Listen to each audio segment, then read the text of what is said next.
Am I the a-hole if I don't adopt my sister's toddler? This is my first time posting here, and will probably be the only time.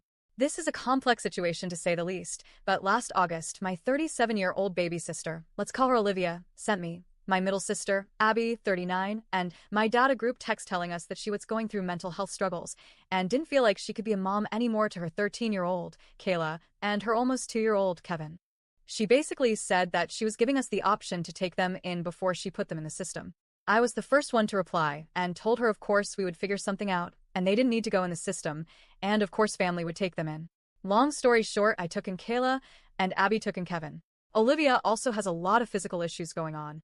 She is diabetic and it has caused her to lose part of her vision, have open sores and discoloration on her skin, and other issues. When she first let the kids come with us, she checked into a 6-week program where she was living in an apartment community and bused to on a medical campus daily and supposed to work through her issues with depression and anxiety. She went to classes and therapy every day, and she also got medicated. Since then, she takes herself off the medication as she pleases and has not kept up with her therapy appointments. She goes sporadically and is not consistent. While she was there, she also began claiming that she had a sex addiction. Abby and I tend to think she only went through the 6-week program because they provided her housing after she was evicted from where she was living in her hometown. Skipping through a lot of complex issues, Olivia and Abby still live in the same town. I live about 4 hours away with Kayla, but basically Olivia would get upset with Abby about some minor infraction. They would argue, and Olivia would take Kevin back until the next time she felt she was a danger to him. She has not done this with me because we live further away, and the one time that she mentioned she could get her daughter back, I told her I'm not playing that game with her. When Kayla came to live with us, she had been homeschooled for 7th grade, so she sat at home and did nothing. She was very behind in her studies, and she still has a lot of gaps. However, she now goes to school consistently. I have had her in therapy ever since she got here. I got her involved in the school chorus and in sports and other activities to help her deal with her own depression and anxiety. Kayla misses her mom and her brother dearly, and she does not like being here. I feel like she definitely wants me to know that she is unhappy here, and she often tries to pit her mother against me in some fashion or another. My own story is very similar to hers, and that I had to leave home at 13 to go live with a relative, and there are lots of similarities that we've gone through, but this does not seem to have resonated with Kayla. She and her mom often behave as sisters who are banding together against me, as if I am the stepmother who is keeping them apart. For deeper context, Olivia has previously done some pretty outlandish things. She dropped Kayla off and a relative's home without making sure anyone was there and told her that she didn't want her after some talking back. She also slapped Kayla on the face after some back talk. Olivia also has gone through an entire process to bring over her husband, Xavier, from an African nation after dating online for several years. Once he got here, they argued nonstop and several times she has assaulted him with a deadly weapon. She has also cheated on Xavier a lot. So much so that he believes Kevin is not his. He has moved to a different state far away from us to get away from Olivia and her antics. They are still married and contemplating a divorce. I am still skipping over so much that has happened because I just want to get down to the core question. Recently, Abby had Kevin in her home once more, but she and Olivia got into an argument, and she came to pick up the child in the middle of the night.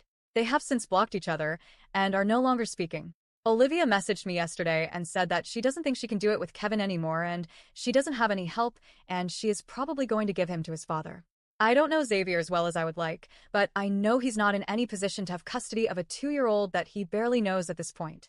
He doesn't even have his own place because the state he was living in is very expensive, so he lives in a sort of communal space. Olivia mentioned that Kayla would not be happy unless Kevin was around, and she also mentioned trying to place them with my 90-year-old grandmother.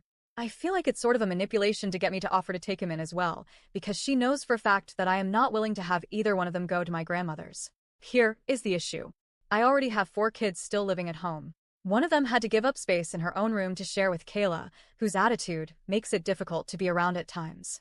I don't really have space for a toddler, so he would have to be in the room with me and my husband. And we've already gone through all of that. My youngest is in middle school now, and this would definitely change our whole lives. I don't want to be selfish. I am a Christian lady, and I try to do the best that I can by people. Kevin is my family, and I want to see him taken care of, but I just don't know what to do. My husband is a truck driver who is on the road pretty much 6 days a week. If we take in my nephew, he has said that he would need to find a job that's local so that everything would not fall on me. That would mean less money for our household as well in a time where we are already struggling. We would also need to get a new vehicle because as it stands, we are a very tight fit of 7 into our 7-seater. Finally, this is a child who I believe will have some sort of special needs. He is still very young, so I'm sure not ready to be diagnosed yet, but it appears that he might be on the spectrum, as well as have some ADHD issues. He does not sleep well, and I have chronic anemia. LOL. I generally run around for everyone. My girls go to a charter school, which means I have to drop them off and pick them up each day from school and clubs. My college kid goes to a campus about 40 minutes away, and I have a son who is in multiple sports, which means everyday pickups from practice. We have a single vehicle, which I also use sometimes to help with my grandkids and my adult offspring who don't have cars.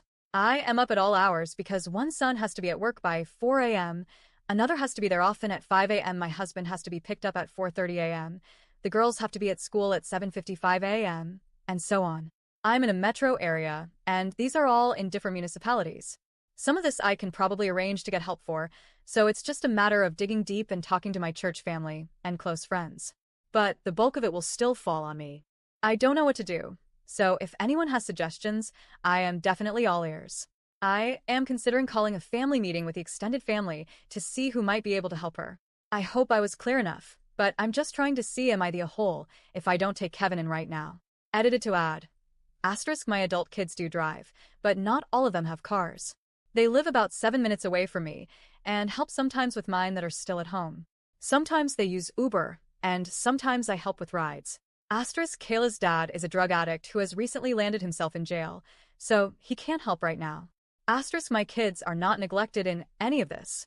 They still participate in all the activities they did before, we still support them in their extracurriculars, they still hang right up under me as they always have, and we talk a lot. I make time for them to spend with friends without Kayla, as well as with me. The current situation with Kayla is definitely a strain, of course, as I have a house full of teenagers. But it's not impossible,